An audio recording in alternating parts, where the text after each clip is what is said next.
ونتوكل عليه ونعوذ بالله من شرور أنفسنا ومن سيئات أعمالنا من يهده الله فلا مضل له ومن يضلله فلا هادي له ونشهد أن لا إله إلا الله وحده لا شريك له ونشهد أن سيدنا ونبينا ومولانا محمدا عبده ورسوله أرسله بالحق بشيرا ونذيرا وداعيا إلى الله بإذنه وسراجا منيرا صلى الله تعالى عليه وعلى آله وأصحابه وسلم تسليما كثيرا أما بعد فأعوذ بالله من الشيطان الرجيم بسم الله الرحمن الرحيم ولا تقولوا لما تصف ألسنتكم الكذب هذا حلال وهذا حرام لتفتروا على الله الكذب إن الذين يفترون على الله الكذب لا يفلحون متاع قليل ولكم عذاب أليم وعلى الذين هادوا حرمنا ما قصصنا عليك من قبل وما ظلمناهم ولكن كانوا أنفسهم يظلمون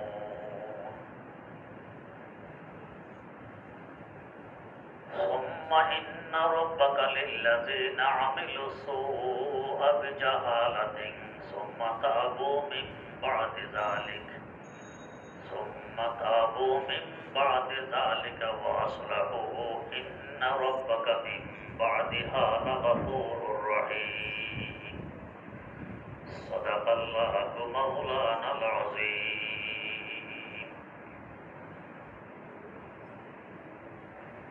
সূরা নাহলের 116 নম্বর আয়াত থেকে তেলাওয়াত করা হয়েছে।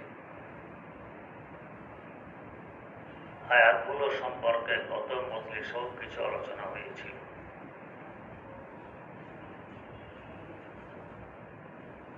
আল্লাহ রাব্বুল আলামিন যে সমস্ত বস্তুয়াদিকে হারাম করেছেন এদের মধ্যে বনী ইসরাইল তথা ইহুদি খ্রিস্টানরা কিছুকে হালাল বলে এগুলো ব্যবহার করে ভক্ষণ করে, আবার কিছু হালালকে হারাম মনে করে। আল্লাহ রাব্বুল আলামিন এ সম্পর্কে বলতেছেন, এই যে জবান নেড়ে হালালকে হারাম বলছো, হারামকে হালাল বলছো, আল্লাহ পাকের উপর মিথ্যা আরোপ করা। যারাই আল্লাহর উপর মিথ্যা আরোপ করে এরা কখনো সফল কাম হতে পারে না, পারবেও না। কেন এই ধরনের মিথ্যা আরোপ করে? দুনিয়ার ক্ষণস্থায়ী সামান্যতম লোভে মাতার কালি যদি এই মিথ্যার কারণে হাজার হাজার কোটি টাকারও মালিক হয়ে যায়, যেহেতু এটা দুনিয়ার, আখিরাতের হিসাবে এটা কালি অনেক কম। আখিরাতে কঠোর শাস্তির ব্যবস্থা থাকবে। দুনিয়াতেও সম্পদ আসতে পারে, কিন্তু সম্পদের যে মূল লক্ষ্য উদ্দেশ্য শান্তি ওইটা আসবে না। হারামে কখনো আরাম নেই। শুধুমাত্র আমি ওইগুলোকে হারাম করেছি ও নবী যেগুলো আপনাকে জানাই দিয়েছি, যেমন জবাইয়ের সময় প্রবাহমান রক্ত, শুয়োর, আল্লাহ ব্যতীত অন্য কারো নামে জবাইকৃত প্রাণী ইত্যাদি ইত্যাদি, এগুলোকে হারাম করেছি। ইহুদি খ্রিস্টানদের আবয় অভ্যাস ছিল আল্লাহ পাকের হালালকে হারাম করা, হারামকে হালাল করা, এখনো এই অভ্যাস আছে। যেমন খ্রিস্টান বিশ্বের ধর্মগুরুদের কিছু শ্রেণীবিন্যাস আছে যেটা আমাদের ইসলামে নেই। সবচেয়ে বড় ধর্মগুরুকে এরা বলে পোপ কিংবা বাবায়ে আজম, সবচেয়ে বড় ধর্মগুরু। এরপরে অ্যাসিস্ট্যান্ট পোপ, এরপরে সুকুফ, এরপরে বিক্রিক, এরপরে বিশপ, এরপরে আর্ট বিশপ, এরপরে কার্ডিনাল। এই 7 ভাগে বিভক্ত তাদের ধর্মগুরু। সর্বোচ্চ ধর্মগুরু পোপ, সর্বনিম্ন ধর্মগুরু কার্ডিনাল। এদের আকীদার বিশ্বাস পোপ সাহেবে শরীয়ত হয়, শরীয়ত বানানোর অধিকার হলো পোপের। মানে যে আমার বলার উদ্দেশ্য হালালকে হারাম করতে পারে, হারামকে হালাল করতে পারে। আগের পোপ যদি কোনো কাজকে হারাম বলে যায়, পরবর্তী পোপ এসে এই হারামকে হালাল করতে পারে। আগের পোপ যদি কোনো কাজ, কোনো বস্তুকে হালাল বলে যায়, পরবর্তী পোপ এসে এটাকে হারাম করতে পারে। তাদের আকীদার বিশ্বাস। এই বিশ্বাসের উপর ভিত্তি করেই বর্তমানে তাদের বিশ্বে সমকামিতা হালাল। প্রত্যেক ধর্মে এটা হারাম ছিল, ঘৃণিত বস্তু ছিল। তাদের পোপের কাছে ফতুয়া চাওয়া হইলে পোপ হালাল ফতুয়া দেয়া হইল। শুধু 2 জন রাজি থাকলে হবে, যে রাজি থাকার শর্তে এটা হালাল। ফতুয়া যখন ব্রিটিশের পার্লামেন্টে আনা হয়, পার্লামেন্টের এমপিরা, মেম্বারেরা খুশিতে হাততালির মাধ্যমে এটাকে পাস করে নেয়। আইনের রূপ দেওয়া হয় যে এখন থেকে ছেলে ছেলেকে বিয়ে করতে পারবে, এটা আর অবৈধ রয়। হারামকে পোপ হালাল করে দিল। তাদের আরেকটি বিশ্বাস, যেটা আগে ছিল, পোপ মাসুম আনিল খাতায় ওয়াল যামব হয়, অর্থাৎ পোপ হয় নিষ্পাপ, বেগুনাহ, পোপের কোনো গুনাহ খাতা নেই। যেমন আমাদের আকীদা নবীদের কোনো গুনাহ খাতা নেই, তাদের আকীদা পোপের কোনো গুনাহ খাতা নেই। আশ্চর্য হবেন, খ্রিস্টান বিশ্বের 30তম পোপ, যার নাম ছিল জন, জন নামক আরো পোপ আছে। তো 30তম যে জন পোপ ছিল, সে ছিল জলদস্যু। সাগরে মানুষ খুন করে জাহাজ লুট করত, জলদস্যু, যাকে বলে কাজ্জাব। এর আগের পোপ মারা গেলে তাকে পোপ বানানো হয়, জলদস্যুকে। এতদিন পর্যন্ত সে হারাম কাজে লিপ্ত, মানুষ খুন করে, মাল লুট করে। এখন সে নিষ্পাপ হয়ে গেছে, গুনাহ খাতা তার নেই, যেহেতু সে পোপ। এরা পোপ নিযুক্ত করে কিভাবে? আগের পোপ মারা গেলে অ্যাসিস্ট্যান্ট পোপ পোপ হবে, এটা আবশ্যক নয়।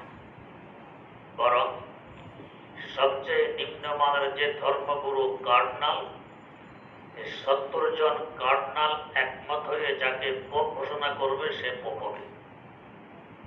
চাই সে এর আগের কোন শ্রেণীর ধর্মগুরু হোক কিংবা অন্য কেউ হোক। তাদের এই নীতি অনুযায়ী এই জলদস্যুকে ধরে এনে 70 জন কার্ডিনাল একমত হয়ে তাকে পোপ ঘোষণা করে। এতদিনের ডাকাত এখন হয়ে গেছে মাসুম, নিষ্পাপ, তার কোনো গুনাহ খাতা নেই।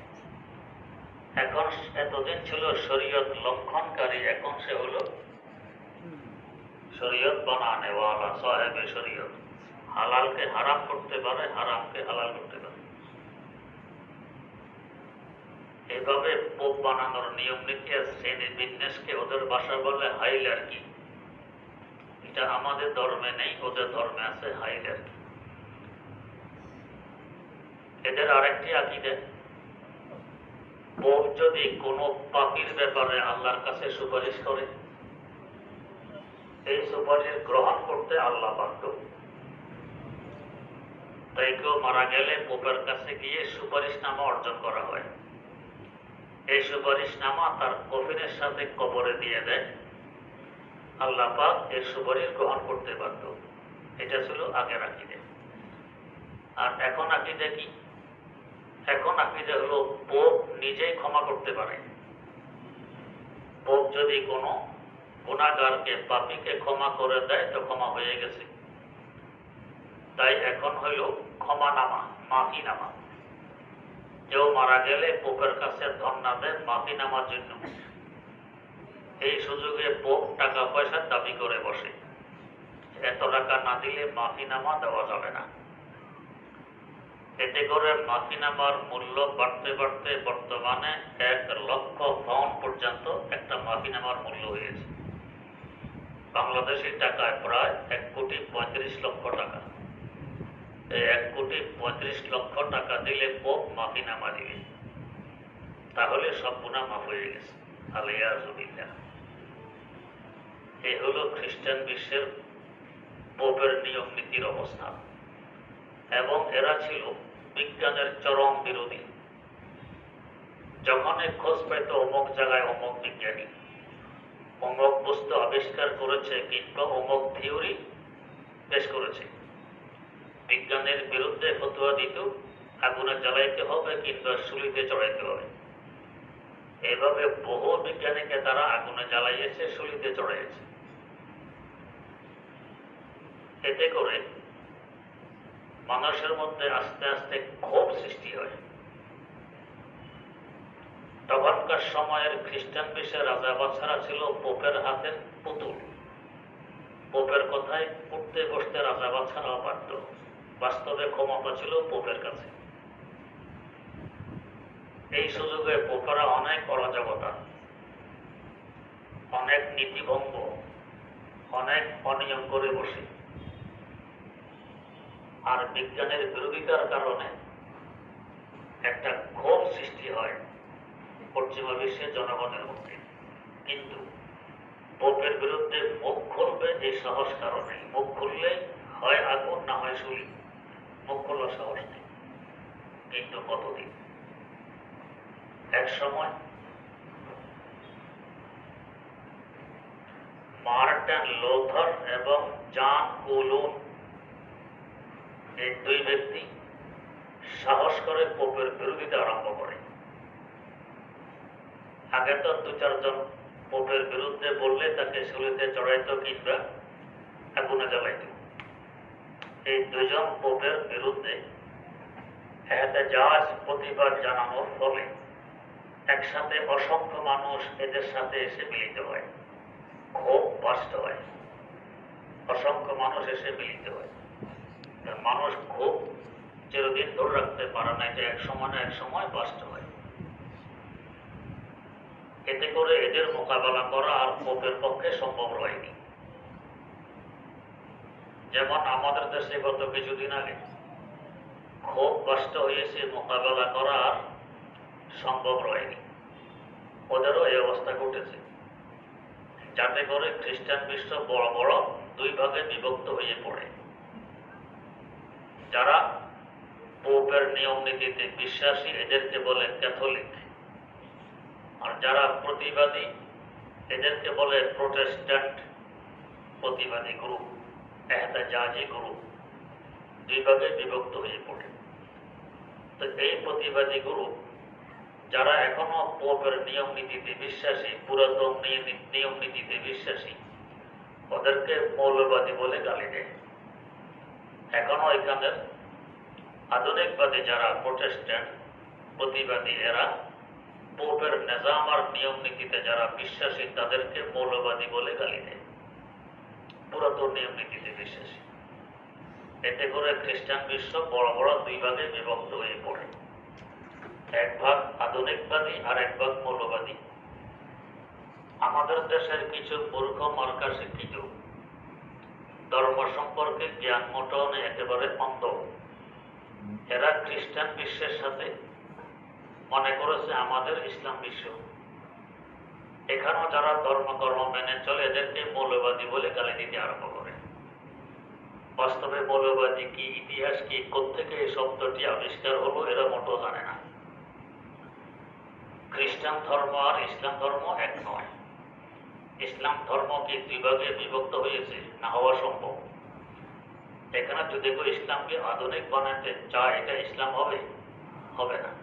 আর যে চায় আধুনিক বানাইতে, তার ঈমান থাকবে? থাকবে না। অতএব যদি কেউ এই বিশ্বাসে বলে আমি মৌলবাদ উৎখাত করতে চাই, আমি মৌলবাদ পছন্দ করি না, মৌলবাদের বিরোধী, ঈমান থাকবে? নিঃসন্দেহে সে কাফের হয়ে যাবে। আর ইসলামের সব মৌলবাদী যেভাবে ইসলাম এসেছে এইভাবে আছে, এইভাবে থাকবে, কোনো পরিবর্তন হবে না। দেশম হয়েছে খ্রিস্টান বিশ্বে কেউ আধুনিক আর কেউ ওল্ড, যার কারণে এরা ওল্ডকে আধুনিকেরা মৌলবাদী বলে ফেলে দেওয়ার সুযোগ পেয়েছে। আমাদের ইসলাম একরকম, কিয়ামত পর্যন্ত তরু তাজা থাকবে, এটা পুরাতন হওয়ার নয়। এখানে দুই ভাগ নেই, এই গালিটা পড়ার জায়গা এখানে নেই।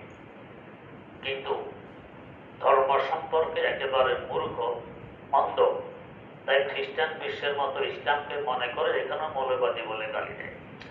নিজে যে অন্ধ, উল্টা যারা ধর্মকর্ম মানে এবং ধর্ম বোঝে এদেরকে বলে ধর্মান্ধ।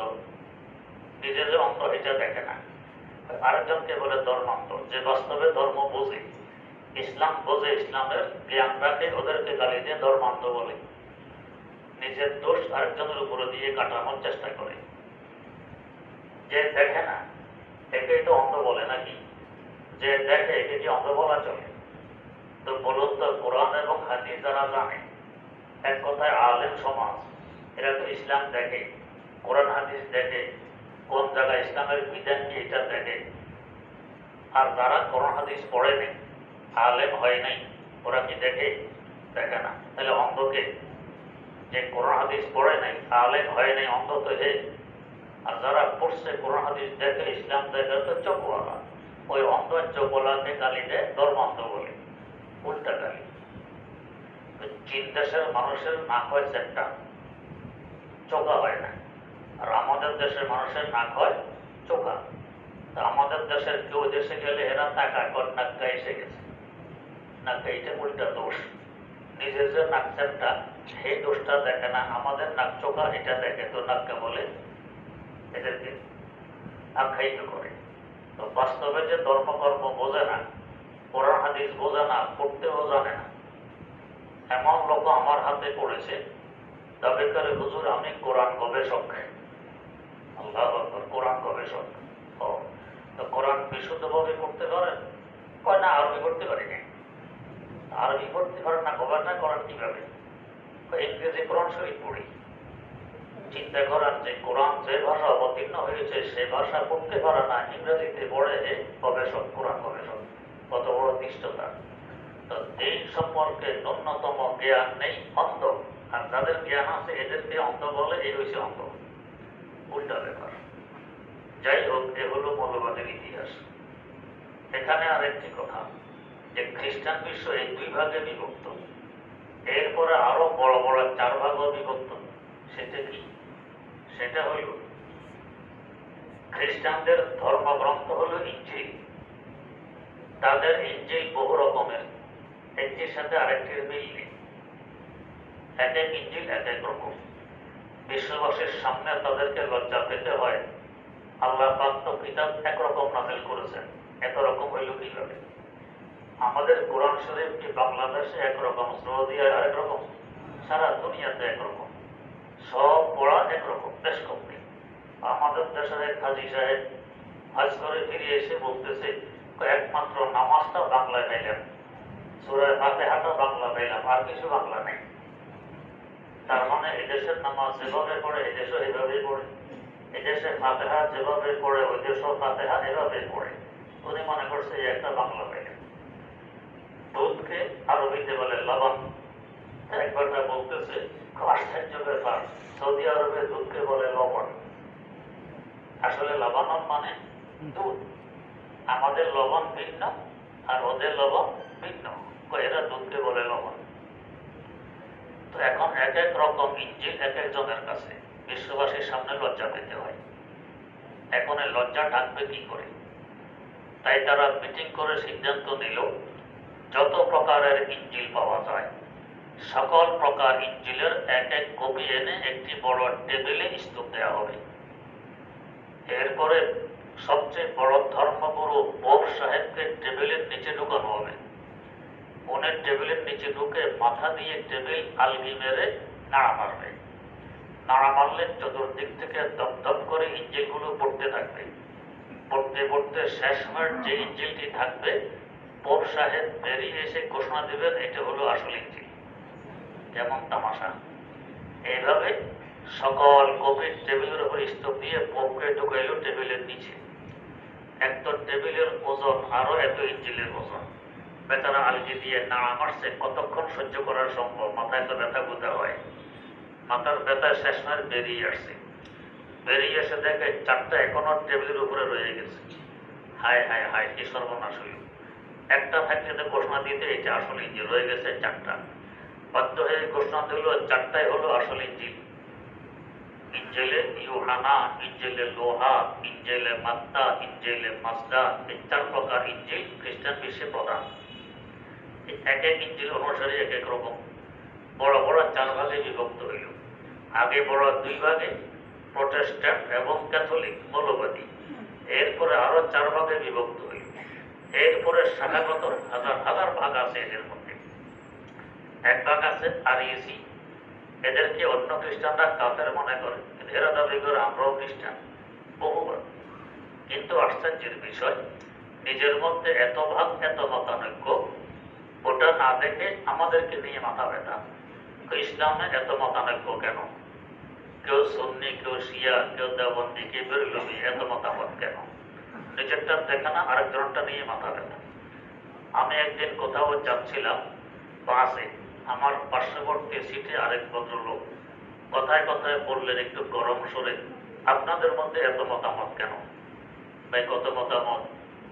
কেউ কেউ খেলাফত আন্দোলন, কেউ খেলাফত মজলিস, কেউ শাসনতন্ত্র আন্দোলন, কেউ জমিয়ত উলামা ইসলাম, কেউ জামাতে ইসলাম, এত মত কেন? বললাম, ভাই কয়টা হইল? 5টা তো হইল। আচ্ছা, এই দেশের রাজনৈতিক দল কয়টা? 100-র উপরে আছে। আচ্ছা, 100 ধরেন, ধরলাম তো 100-র মধ্যে 5টা আমাদের, বাকি 95টা কার? এখন আর ভদ্রলোকের জবাব নেই। আমাদের 5টা নিয়ে আপনার মাথা ব্যথা, আপনারা 95 ভাগে বিভক্ত, এটা দেখেন না? দ্বিতীয়ত, যে 5 ভাগ করলেন, আমরা জীবনে মারামারি করছি। খেলাফত আন্দোলন, শাসনতন্ত্র আন্দোলন, 2 গ্রুপে কখনো মারামারি করছে ইতিহাস দেখাইতে পারবেন? নেই। আপনারা কি করেন? একজন আরেকজনের রক্ত চুষে খাওয়ার জন্য উদ্বুদ্ধ হয়ে থাকেন। তাহলে ওইটা দেখেন না, আমাদেরটা নিয়ে এত মাথা ব্যথা কেন? তো খ্রিস্টান বিশ্বের একই অবস্থা। নিজেরা নিজেদের ধর্মীয় গ্রন্থ নিয়ে বড় বড় 4 ভাগে বিভক্ত। আমাদের ধর্মীয় গ্রন্থ তো একটা, আমাদের সবাই এক কোরআনই মানে। এমন তো নয় যে বাংলাদেশের কোরআন একরকম, ইউরোপের কোরআন আরেক রকম, সারা দুনিয়ার কোরআন একরকম। আল্লাহ! তো খ্রিস্টান বিশ্বের এই পোপ সম্পর্কে তাদের এই ধারণা, যে আমার বলার উদ্দেশ্য, হালালকে হারাম করে, হারামকে হালাল করে। আল্লাহ মাফ করুন। এবং ক্ষমা করে দেয়। আগে সুপারিশ, এখন হলো ক্ষমা। আশ্চর্য লাগে কিনা? একজন পাপী গুনাহগার পোপ ক্ষমা করে দিলে ক্ষমা হয়ে গেছে, আল্লাহ পাক আর শাস্তি দিবেন না। আশ্চর্য লাগে কিনা? লাগে। ওদের ধর্মের ব্যাপার স্যাপার নিয়ে আশ্চর্য লাগে। আমাদের হিন্দু ভাইয়েরা কি করে? তাদের নিয়ম নীতি, কেউ মারা গেলে তার আকার আকৃতিতে মিষ্টি দিয়ে একটি মূর্তি বানায়। যে মারা গেছে তার আকার আকৃতিতে মিষ্টি দিয়ে মূর্তি বানায়। বানানোর পরে ঠাকুরজিকে দাওয়াত দিয়ে আনে করে। এরপরে এই মিষ্টির মূর্তি ট্রেতে করে তার সামনে পেশ করে। ঠাকুরজিটা খেয়ে শেষ করলে ওর পাপ মোচন হয়ে যায়। যার আকৃতিতে মূর্তি বানানো হইল তার সব পাপ ঠাকুরজি খেয়ে শেষ করে ফেলেছে, এটা খাওয়ার জন্য ঠাকুরজিকে দাওয়াত দিয়ে আনে। ঠাকুরজি দেখে বলে, আরে বাপরে, এটা অনেক পাপ করেছে, খেতে পারবো না, নিয়ে যাও। গোসা এখন বাপ মারা গেছে, তার পাপ তো মোচন লাগবে। অনেক কাকতি মিনতি, ঠাকুরজি মেহরবানি করুন, একটু টাকা পয়সা বাড়াইয়া দিব। কত দিবেন? ঠিক করে এরপরে ডান হাতে কামড় দেয়। কামড় দিয়ে বলে, আরে বাপরে, অনেক পাপ, এটা খাওয়া যাবে না, নিয়ে যাও। ঠাকুরজি একটু পয়সা বাড়াইয়া দিব, মেহরবানি করেন। তো ডান হাত খায়। বাম হাতে কামড় দিয়ে, আরে সাংঘাতিক, এটার পাপ অনেক বেশি, আমি খেতে পারবো না, নিয়ে যাও। অনেক কাকতি মিনতি করে পয়সা আর একটু বাড়ায়, তো বাম হাত খায়। ডান পায়ে কামড় দিয়ে বলে, বাপরে বাপ, কি পাপ এটার মধ্যে, নিয়ে যাও, খেতে পারবো। আরো পয়সা একটু বাড়ায়, তো এটাও খায়। বাম পায়ে কামড় দিয়ে, সর্বনাশ, পাপে ভরা, খেতে পারবো না, নিয়ে যাও। পয়সা আর একটু বাড়ায়, তো বাম পা খায়। আসল জায়গা যদি কামড় দিতে পারে, কি পাপের পাপ হবে আল্লাহ ক্ষমা করে। পয়সা আরো বাড়ায়। তো এইভাবে পকেটও বোঝায় পয়সা, পেটও বোঝায় মিষ্টিতে। সব লাভ কার? ঠাকুরজির। আর এর পাপ মোচন হয়ে গেছে। আশ্চর্য লাগে কিনা? লাগে। তো খ্রিস্টান ধর্মের পাপের নিয়ম নীতি শুনলে আশ্চর্য লাগে, হিন্দু ধর্মের নিয়ম নীতি শুনলে আশ্চর্য লাগে। আমরা কি করি?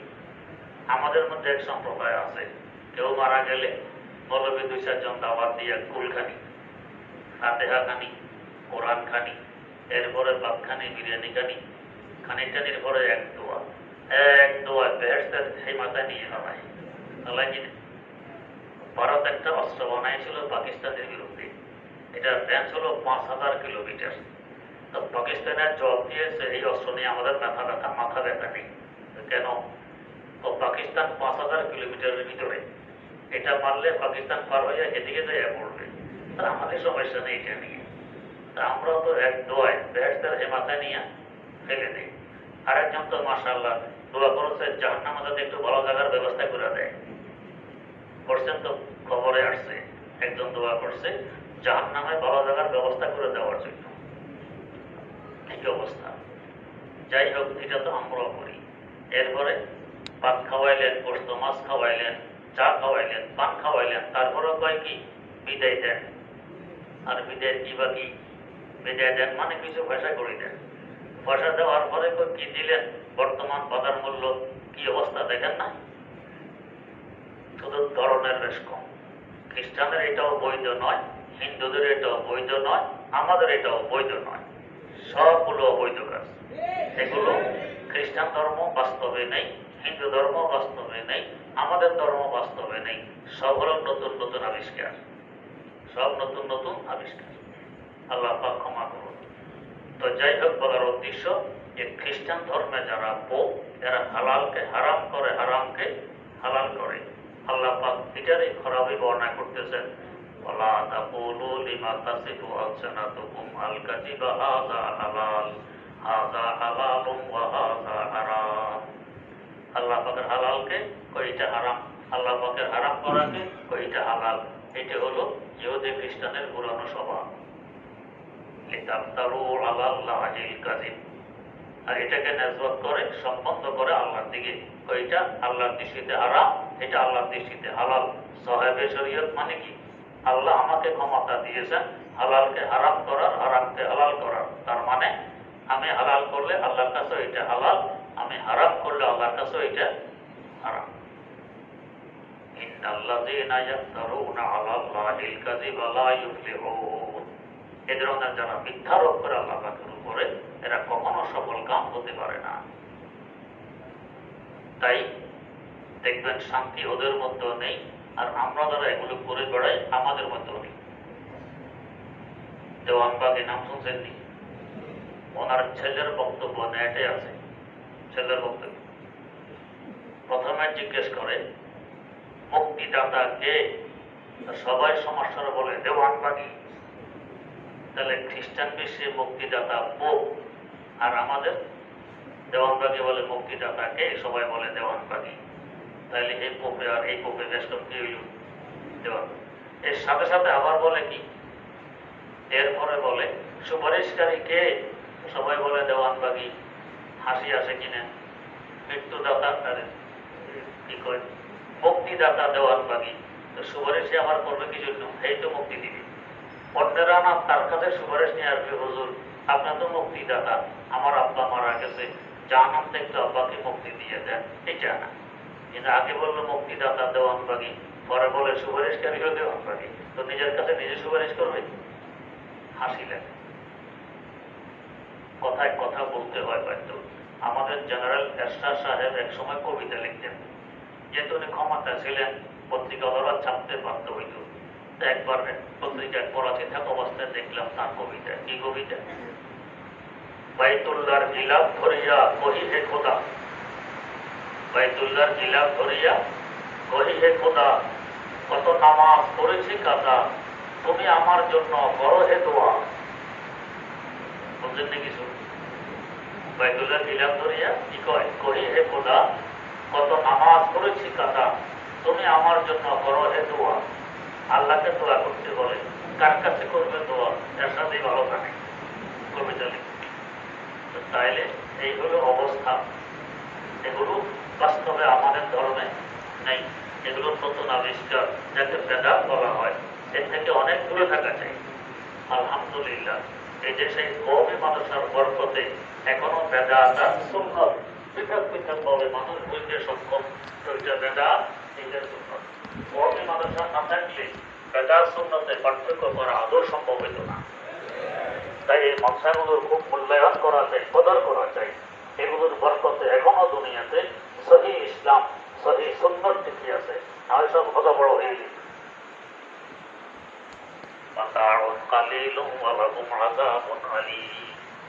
এই সমস্ত তামাশা কেন করে? দুনিয়ার সামান্যতম লোভে, দুনিয়ার সামান্যতম লোভে। এদের সাথে সাক্ষাৎ করতে গেলে আগে 10 টাকা জমা দিতে হয়, এর পর্যায়ে সাক্ষাতের ব্যবস্থা। সাক্ষাতে তো আরো হাদিয়া তোফা দিয়ে আসতে হয়। এগুলো সব হলো দুনিয়ার সামান্যতম লোভ। ওয়ালাহুম আযাবুন আলীম, আখিরাতে তাদের কঠোর শাস্তির ব্যবস্থা। আখিরাতে হবে কঠিন শাস্তি। ওয়ালাল্লাযীনা হাদু হাররামনা মা কাসাসনা আলাইকা মিন ক্বাবল, এবং যারা ইহুদি, এদের উপর আমি হারাম করেছি ওই সমস্ত বস্তু যেগুলো ও নবী আপনাকে একটু আগে আমি বর্ণনা দিয়েছি।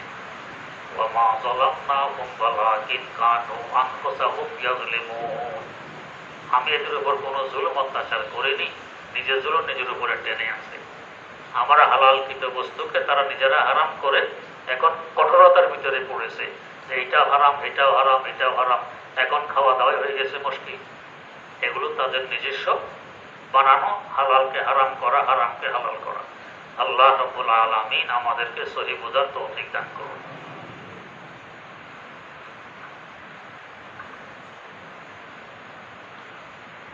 আপনাদের সামনে দেখতেছেন বহুদিনের অপেক্ষিত মসজিদ, মসজিদুল আকবার। এই এলাকার প্রাচীনতম মসজিদ। আলহামদুলিল্লাহ অনেক প্রতিকূলতার ভিতর দিয়েও মসজিদের কাজ চলছে।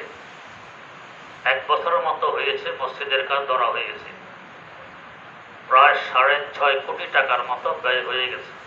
আলহামদুলিল্লাহ এখন এই ছাদের কাজ চলবে। এটা হলো মসজিদের মূল ফ্লোর। এখানে বাস্তবে নামাজ হবে, এখানে সিজদা হবে। এটাতে ব্যয় হবে প্রায় 1.25 কোটি টাকা। হয়তো আগামী 10-12 দিনের মধ্যেই আশা করি ঢালাই দেওয়া যাবে। রড বিছানোর কাজ চলছে, আগামী 8-10 দিন আশা করি